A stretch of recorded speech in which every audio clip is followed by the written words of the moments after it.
Hello and welcome back to Film Pro Productivity and Success, the podcast that helps creative people to live a more focused, effective and happy life.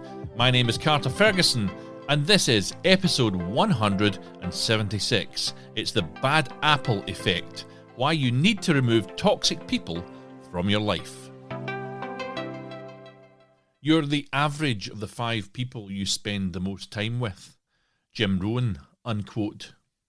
So here we are at the penultimate show of the season, and it's another important one. But before we get into that, let me talk very briefly about last week's show, which is kind of similarly themed in a way. It's about why firing bad clients is good for your business. And if you're a freelancer who struggles day to day working with difficult clients, then that is one you really have to get listening to. For freelancers and creatives, surrounding yourself with the right people is critical to staying motivated and inspired. Today's episode dives into the bad apple effect, how negative influences impact your life and your work, and how to remove them to create space for positivity and productivity. Surround yourself with people who lift you higher. Oprah Winfrey, unquote. We've all heard the saying that one bad apple spoils the whole bunch, but what happens when the bad apple is a person in your life, someone who drains your energy, saps your creativity, or holds you back from whatever you might be doing? Well, today we're going to be talking about the bad apple effect and how removing toxic influences can transform your life, your relationships, and your work. And negative people don't just affect your mood, they impact your mental clarity, your focus and energy as a freelancer or as a creative professional. So by removing toxic people, you make space for supportive, inspiring relationships that will help you to get on in your life and in your career. The bad apple effect is a study led by Will Phelps and his colleagues, which demonstrated how a single bad apple could significantly decrease team output and morale. This effect comes from the idea that one rotten apple in a barrel can spoil the rest. In psychology, it describes how one toxic individual can negatively affect a group's morale, productivity, or energy. The study identified 3 types of negative behaviours, but if you have ever listened to my toxic archetype episodes, then you will realise that there are more, or there are even subtypes of these sort of people. Here are the 3 that were identified by the study.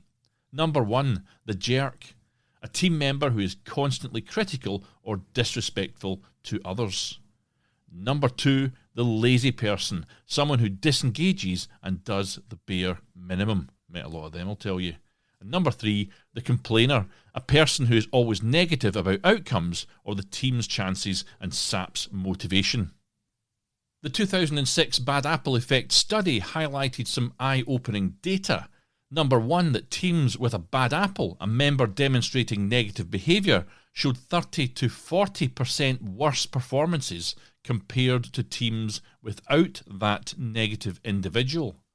Number 2, morale dropped 40% in teams that had to cope with the negative behaviours of just one individual. Number 3, even when a team was made up of high-performing individuals, the introduction of a single negative member led to a significant drop in productivity and cohesion. And number 4, teams with a negative member saw creativity and problem-solving drop by 50%. These figures demonstrate how powerful and damaging the influence of a single person can be on overall team performance. Don't let negative or toxic people rent space in your head. Raise the rent and kick them out. Robert Chu, unquote. And there are clear signs that someone is a bad apple in your life if you want to look for them. Number 1 would be that they drain your energy. So after spending time with them, you'll feel exhausted, discouraged or frustrated rather than inspired or supported. For example, a client who constantly criticises your work or a friend who only talks about their problems. Number 2, they undermine your goals. They make snide remarks about your ambitions or discourage you from pursuing your creative work. Another example of this might be a family member who says, "When are you going to get a real job?" And if you're a creative, you've heard that one before.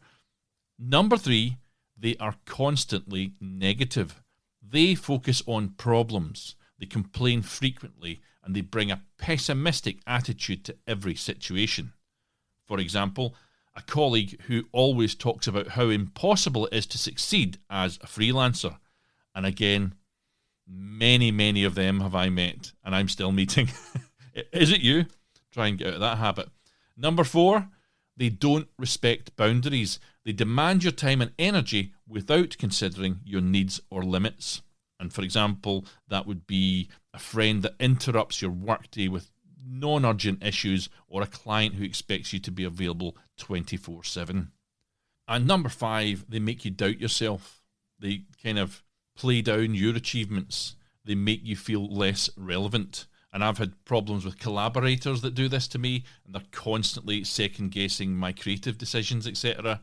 And they are difficult to work with. These are quite often people who don't bring stuff to the table, will shoot down your ideas and your drive to get stuff done. I'll never forget, I did when I was like 18 or 19, big Doctor Who fan, the original series, and there was a group in Glasgow wanted to do radio dramas of Doctor Who.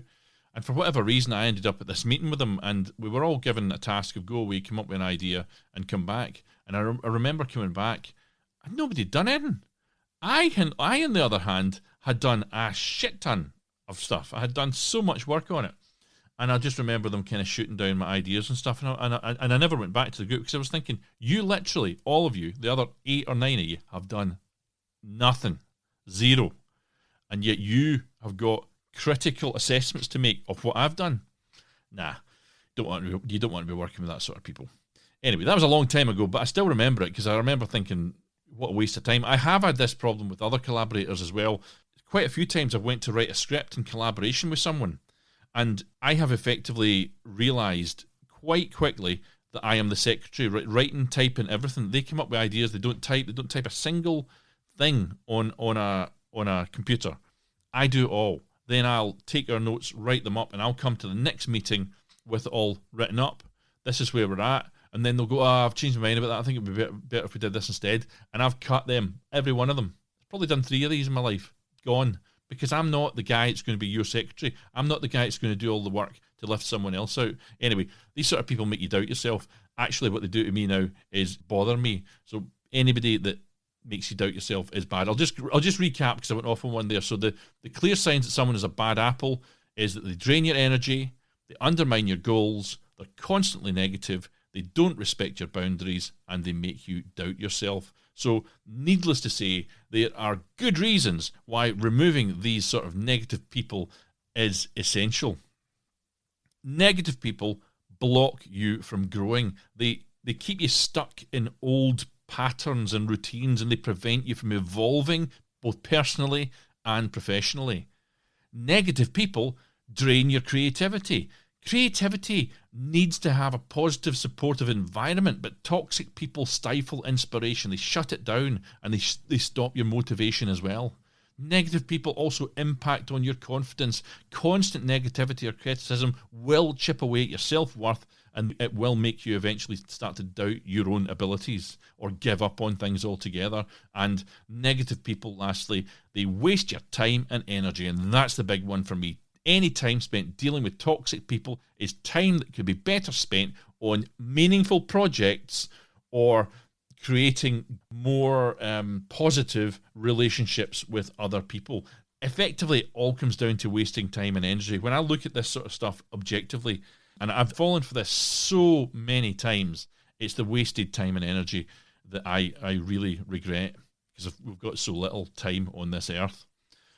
Now, it's easy for me to say, remove these negative people from your life. I get that. But how can you do it? That's the question.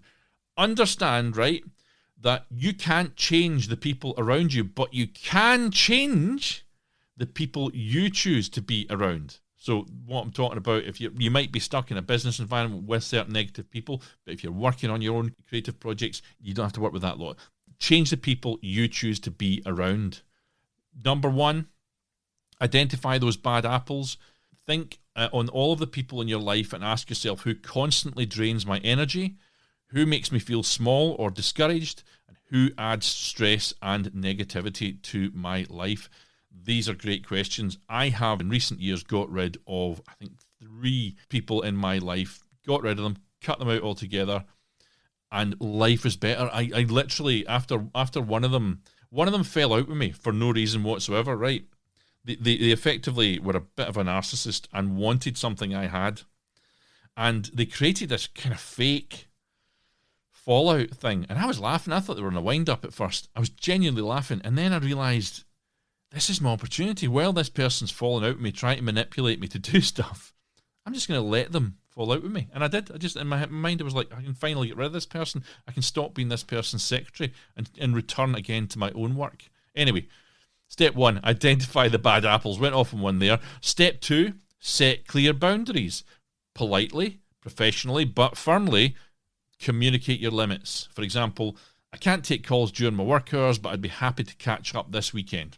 Might be something you'd say. Or for clients, be clear about the scope of work that you're doing and availability. That's an important thing. If you're agreeing to do a creative project, set a time limit on when it's happening and be very clear on the scope of work that you're putting in there, because what you have to avoid is mission creep. I think I've talked about mission creep in the past.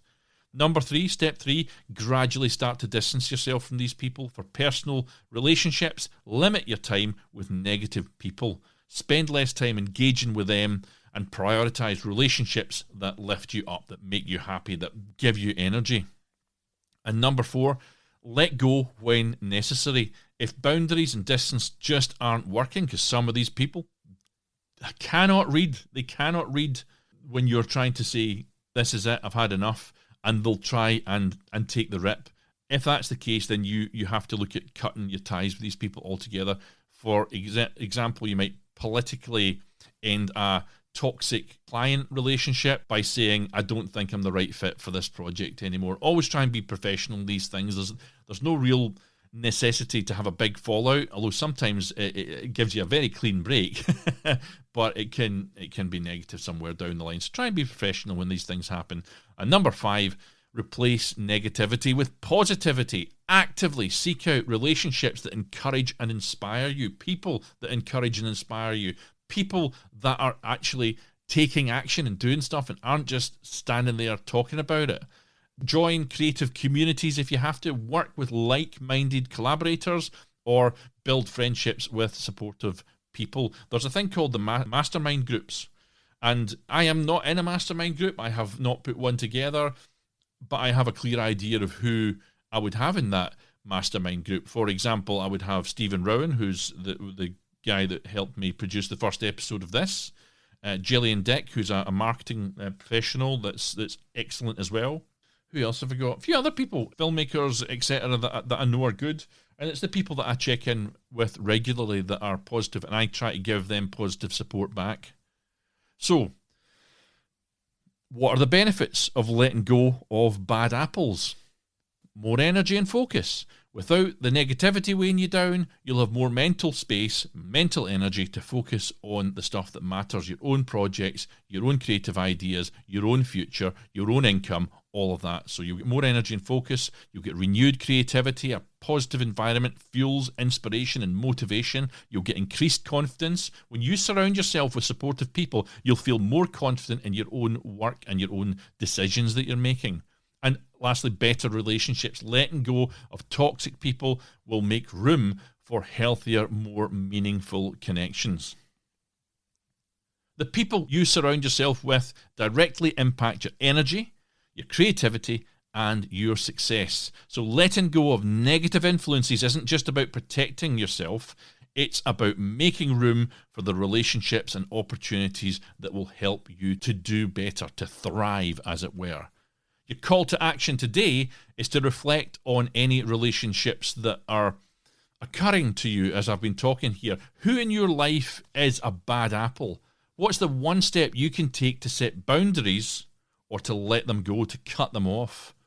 I want you to replace one negative relationship with a positive one. Let go, cut off those people that bring you down and surround yourself instead with those that bring out the best in you. Okay? Go for it. In next week's show, the final episode of this season, I will be looking at 5 productivity lies that are keeping you back.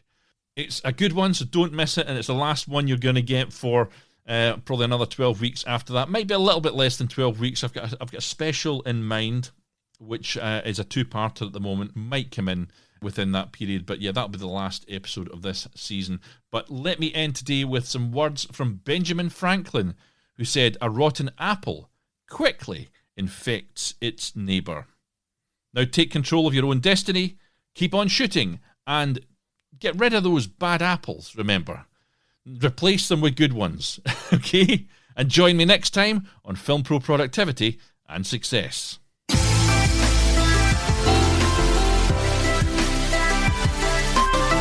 Okay, so the music you're listening to right now is Adventures by Ehimitsu.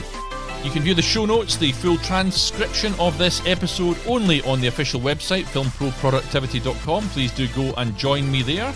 And you can sign up for updates on that one as well. And you can follow my personal account on Instagram at fight_director, or follow the show. The only official page now is on Facebook at Film Pro Productivity. Please continue to support the show, folks, by subscribing, spreading the word, and leaving an awesome review.